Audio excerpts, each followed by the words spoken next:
live in a we live in a sick world, you guys. Okay, we live in a very sick world.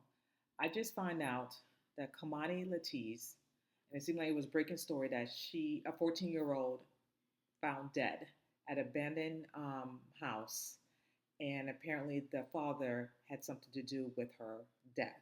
14-year-old, beautiful, vibrant, had a good head on her shoulder, very good in school with people. And this is a sad, tragic thing. And no parent should go through a loss of a child. So this was brought to me, and I was not even aware of this, of her missing, and in Toronto, Idaho. And I just want to give you the timeline of the incident that happened, and I wrote everything down. So she was last seen on March 16th, okay?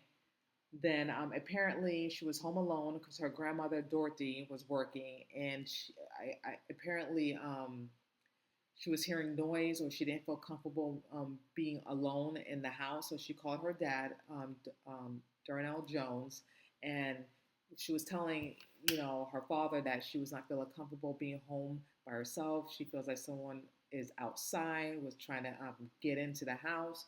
So what he did, he called his cousin. Cousin drove to the home, stayed with her for a couple hours, and then left. And that was the last time that he saw his daughter. Monday, March 17, they noticed that she was not in school because the grandmother called. When the grandmother came home, actually from work, she noticed that things was displaced in the home. Basically, the stove was on. She could smell gas. Her glasses were still there, her keys, and apparently she needs her glasses to see. And the whole house was just disarray, like it was just out of place. And then when she called the school and asked the teacher, can I speak to my granddaughter? Because it seemed like the grandmother had custody of her, and the parents didn't. She didn't live with her parents. And then they told her that no, your granddaughter is not in school. She's not in class. Then the grandmother noticed something was off. So then on March 18th, they reported her missing. Then on March 21st, that's when the search party started to look for Keimani. Then on March 23rd, there was a warrant for Donald Jones' arrest. Apparently, he was the last person to see her, so they had a warrant for his arrest. And then on March 20, arrest for the abduction of Keimani. Then on this past Monday, her body was found, like I said, at the abandoned house. Now, when they found the body, the police officer noticed a lot of disturbing things from her body. She was raped, murdered, her hands were cut off, and her throat was almost cut open. And I have no words that this father can actually do this to her own daughter, to abuse her and to do this cruel thing to a 14 beautiful soul, okay? Beautiful soul. This is a sick individual, and I have no words. I'm just so disgusted by this, that this person is evil. This person is evil to actually do this to another human being, especially to his daughter. Why? What possessed him to do that to your own child, to torture her like that? A private student, young girl. She was a seventh grader of a spring elementary school. She was an honor roll student. She was going to receive a kindness award. And then this disgusting, heinous particular did this to this young girl. Like, absolutely disgusting. Okay? Now, the father, Jones, 33, has been charged, but then he had another, apparently, and don't, please correct me, that there was another, he was in another state, and that's how they found him. But then he pulled a gun at the officer, and the officer shot him. So right now, he's in the hospital as we speak. There was going to arraignment for him today, but he's in the hospital. recovering. Now, a lot of people are saying in TikTok he's dead, but I just got my reporting and it's accurate. He's still alive and he's in custody, but he's in a hospital. So right now he can't be arraigned because he's in a hospital right now. Now I want to show you this footage of the police officer and the grandmother that spoke, and the father, Darnell Jones. Now, like I said, what the officer is going to describe, like what I just described, is very triggering. So viewer discretion advised, and I just had to warn you about this. And this is just sick into my stomach. It's just like I just don't understand how anyone who can do this to another human being, to a child, a 14-year-old who she couldn't even defend herself. Okay, she trusts this man, which is her father, and for him, this monster to do this to his own child is sick, unhinged, deranged, and they should throw the book at him. They should throw the book at him. They should give him the needle for the heinous crime that he did. It's just disgusting, disgusting. Show you the footage.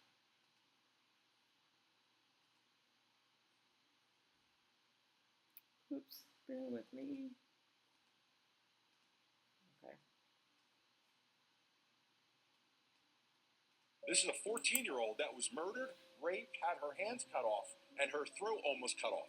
The father spoke to 13 Action News when Keimani went missing. He claimed she was scared to be home alone. I came over here because she said that if it seemed like somebody was trying to break into the house. So I sat for an hour, me and my cousin, we sat over here. We left around like 12:30ish. When the grandmother who works overnight returned home the next morning, Keimani was nowhere to be found. And even more troubling, the front door was unlocked and Keimani's glasses and keys were still inside the house. She wasn't here. There were things in the floor that should not have been. That's what caused the alarm. So I called the school. They contacted the principal, her teacher, and the gym teacher, and all three of those guys said that she was not there. Keimani's body was found on the second floor of an abandoned, burned-out house in Toledo. An autopsy revealed that she died from deep wounds to the neck, she was sexually assaulted, and she had her hands cut off. And after giving inconsistent statements to investigators, police issued an arrest warrant for her father. That's sick. I'm sorry. Tempers flared as family and friends rushed to the scene after hearing a body was... Man, I would be upset too. I would be upset. I am outraged. I am outraged. Like, it's disgusting. Like, what would possess him to do that to his own daughter? And then you lie about it. You were not consistent. Guilty as charged. And I don't blame the neighbors who are outraged of this. You know what I mean? I've been hearing, stuff that the grandmother may have something to do with it. She's not showing emotions. She's not doing this. She's not doing that. Listen, everyone grieves differently, okay? Because she's not crying, yelling, and screaming doesn't make her guilty, okay? It really doesn't. Unless there's evidence and that's presenting that she has something to do with the missing of her granddaughter and that she had something involved in this, then we can't accuse her, okay? We can't. I know that the community is upset, rightfully so, because a beautiful soul was taken too soon by this monster, this deranged pedophile, whatever you can call it. He's deranged, and her life was taken too short, you guys, too short. And for the community to put the blame on a grandmother, I feel like it's just not right. I feel like it's not right unless they provide some type of evidence that she was involved in this, the missing of her granddaughter and, her abduction and her being, murdered and raped, then we can't make any accusation unless we have proof. Everyone agrees differently. We should be outraged and upset about the father, Jones, who did this to her, who actually did this to her. And he probably confessed too, apparently. They say that he confessed. I don't know. I'm not 100% sure. But this is just appalling, okay? Absolutely disgusting. No reason for her to be gone like this. She had her whole life ahead of her. And then when I first heard this news, this breaking news, I was just distraught. I didn't even know if I wanted to talk about it because it's just sad. I can't even imagine what the mother's going through. And then they didn't even want her to go in the house for her to identify the body. Rightfully so, because it was probably too graphic. You know what I mean? No mother should see their child like that. You know, so I understand her standpoint that she wanted to see and identify her daughter, but I understand why the police didn't want to show her right there and then. I get that. You know what I mean? That's not the last thing you want to see of your child. You know what I mean? And my heart breaks for her, and I will pray for her and the entire family. But no, I'm just distraught by this. I'm very distraught that this happened. I'm very distraught that, you know, this guy could have almost got away with it. He almost got away with it. And thank God that the police officers, the law enforcement, they did their job, and then they shot that man because he pulled a gun. He pulled a gun at the police officers. And I pray that this loser, this unhinged person, is recover, and then they throw the book at him. Throw the book at him or give him the needle because he has no right to live. And I know I shouldn't say that because I'm Christian. You know what I mean? You have to forgive. But what he did to that 14-year-old girl, Amani, is unforgivable. I know we have to forgive and to love our neighbors, but and then God would take care of it because you don't seek revenge. The revenge is his. But to take an innocent child's life like that, torture her, rape her, cut her hands, is unforgivable. To do that to another human being, an innocent child, it's just disgusting. It's just disgusting. And again, my heart breaks for the family. I'm going to be praying for them, and I pray that there will be justice that for Amani, and may her soul rest in peace. I pray that she did not suffer through this. And it's just disgusting that he would just dump her body like that, like she's some piece of trash. She's a treasure. She was a gift from God. And for him to do that is just disgusting. Disgusting. And you know what? At the end of the day, he's going to need mercy from God because he took one of God's precious child. Okay? He's going to need mercy. He's going to need forgiveness from God because you just don't do that. You just don't take a life. You just don't do that. That's not your decision to do, to take a life, an innocent life, a precious life. When this young girl, 14-year-old, had her whole life ahead of her and it was cut short by this evil person. Evil, unhinged, despicable.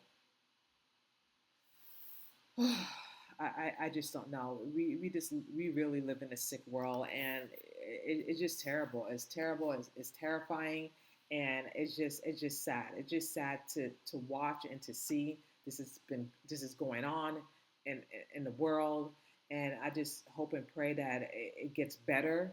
That this incident will never ever happen again in their community or anywhere else in that particular matter. I just hope and pray it does. And that's all I have to say about that. My prayers and condolences goes to the family.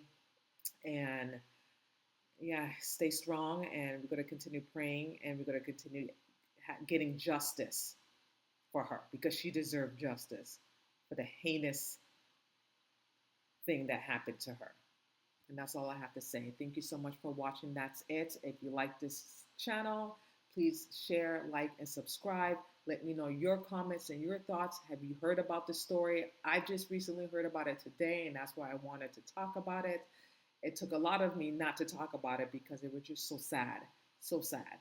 But let me know your thoughts, and please comment below, and take care, and God bless.